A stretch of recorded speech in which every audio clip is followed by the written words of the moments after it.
你有冇發現喺而家嘅你身上見到細個嗰陣嘅影子啊？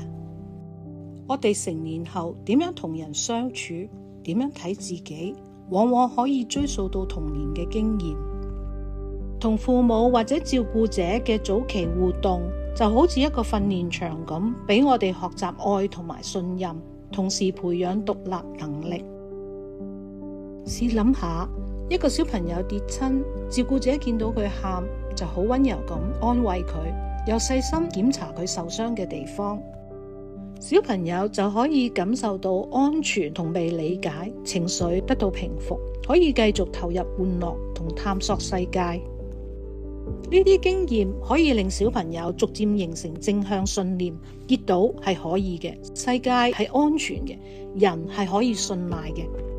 小朋友長大之後會願意表達需求同尋求幫助，又會勇於嘗試，同時識得尊重同埋同理他人，為建立良好嘅人際關係奠定基礎。相反，如果照顧者選擇忽視或者責罵，小朋友嘅情緒可能延續，甚至轉為憤怒、無助，覺得跌倒係羞愧嘅。佢會逐漸相信世界係唔安全嘅，人係唔可信嘅。長大後就會傾向壓抑情緒，表現冷漠同退縮，或者欠缺自信而過分討好人，難以建立健康嘅人際關係。